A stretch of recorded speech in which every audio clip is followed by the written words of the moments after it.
We're on State Street in Salt Lake City. We're visiting a location on 666 South State Street. That's right, 666. We're at Mark of the Beastro. It's an all-vegan restaurant. We're gonna meet Andrew.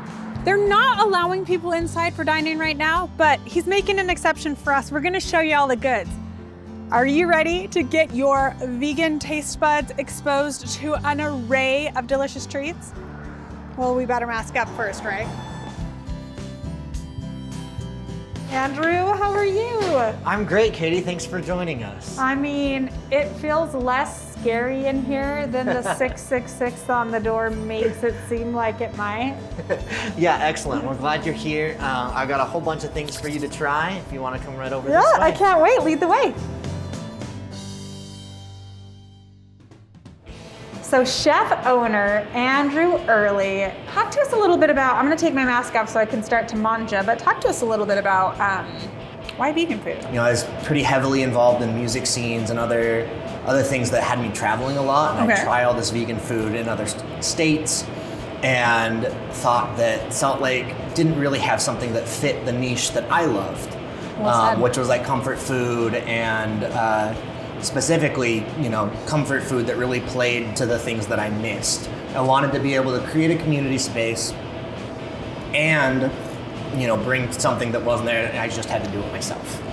Will you go over all of these delicious menu items in front of us? Yeah, we're kind of really famous for our chicken. We've got just a regular chicken sandwich. It's got ranch on it, but we make it's a seitan-based chicken. Okay. We make the seitan all in-house. We're not quite a scratch kitchen, but we're probably 90% of the way there. No way. Most of the stuff we make in-house, yeah. Wow. You know, we use the stone ground buns. Nice. Super good.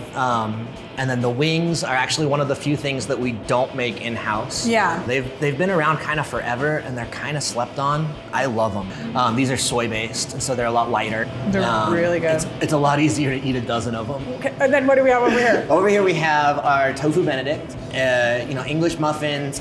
We order a vegan ham that's from the same place that we get the wings. Okay. Slab of tofu, and it's seasoned and fried. We make hollandaise sauce in-house, that is spinach, fresh tomatoes on top, and then garnished with some pepper. And then what do you have in front of you? The last thing is a garlic mushroom burger. We have a number of burgers. We have a classic burger, a guac, garlic mushroom, and a barbecue burger. Nice. The garlic mushroom's my favorite. We saute the mushrooms, and we saute the beef patties in butter.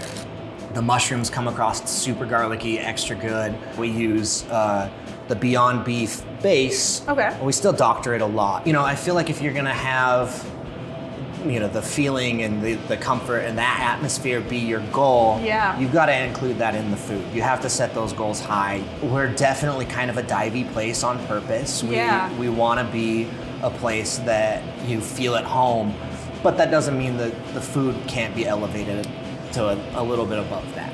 Tell me the exact date that you opened. So the build out that we had took us a lot longer than we expected. Okay. And we did a number of things. We're at a Veg Fest early on, like years before we opened. Okay. But I believe our actual opening date was, I think it's the 2nd of February. The reason I'm curious about your exact open date is because, you know, they say that first year is going to be the toughest. You're not going to be facing anything like that. You get to that first year and it's like, dang, we're stoked. We're going to make it. Yeah.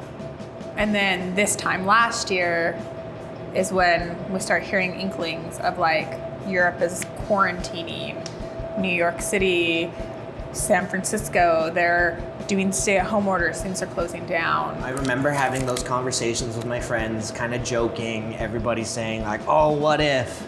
And I also remember our numbers in February. Yeah. And it legitimately was far and away the best month that we'd ever had. There's been so many grants and so many different things that looking through these numbers has become a very big, regular part of my life. Right. And you can see exactly when the shutdown happened, halfway through March, and our numbers just plummeted.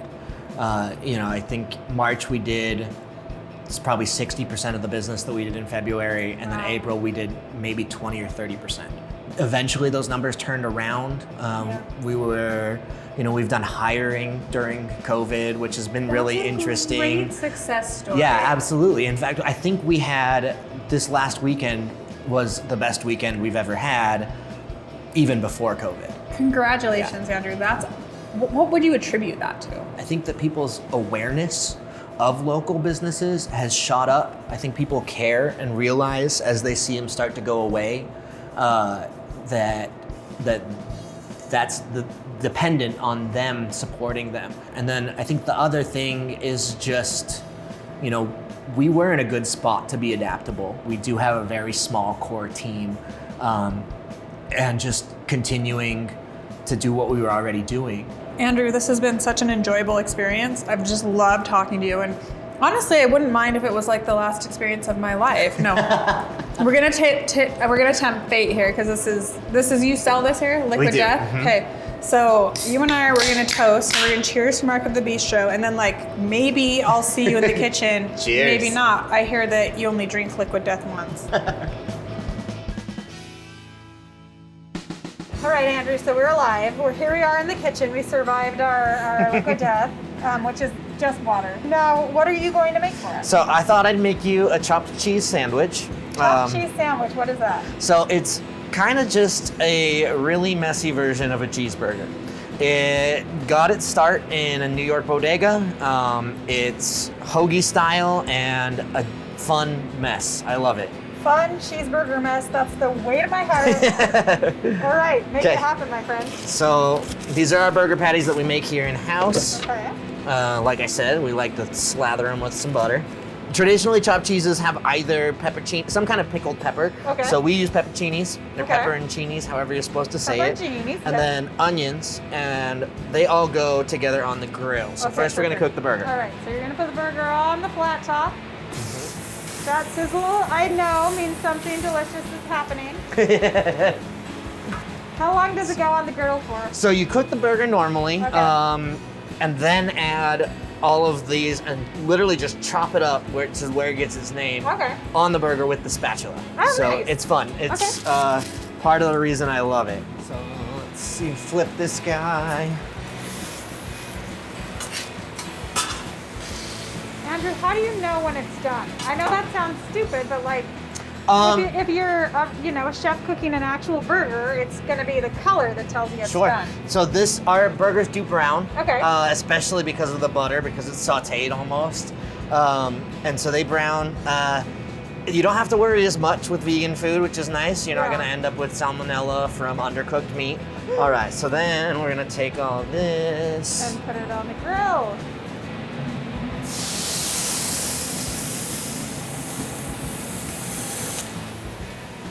All right, and it gets double the cheese that our cheeseburger. Double the butter, double the cheese, double the love. And some of the tricks that we picked up, we throw a broiler plate over there and steam the cheese. Nice. Vegan cheese is a little different to melt than normal cheese. Usually it's a little higher temperature. And just steaming it like that melts the cheese really, really great, and really quickly. That's amazing. So it takes a little bit less time. And then you get this great reveal as well, where you pull it off. Oh yeah. Ta-da! Now, like I said, it is a mess. Gosh. That looks it's reminiscent of a little bit like a Philly cheesesteak. It's almost the burger cousin of a cheesesteak. Yeah. Got a beautiful hoagie bun. Is it just classic white bun? Yep. Nice. And again, stone ground. We get all our bread, just about all our bread from stone ground. And then it gets lettuce, tomato, and top it with some mayo. A little mayo. This looks so good. I would be remiss, Andrew, before we go, if we didn't talk about the name. Mark of the Beastro. This has been just such a good experience here. What is the Mark of the Beastro? So the name came after the address. Okay. The address was 666, and it was just too good to sleep on. To be 666 South State Street, the heart of downtown Salt Lake. We were like, we've got to come up with something. The type of atmosphere that we have really played very well with, a little bit of evil. Just a fun little riff on the address. I have to say, for a location that's at 666, it couldn't feel more lovely and warm and hospitable. So just I'm gonna take this, my friend. I'm gonna enjoy it. I'm gonna Excellent. leave you here with your mark of the Beastro. And thank you so much. Thank you so much.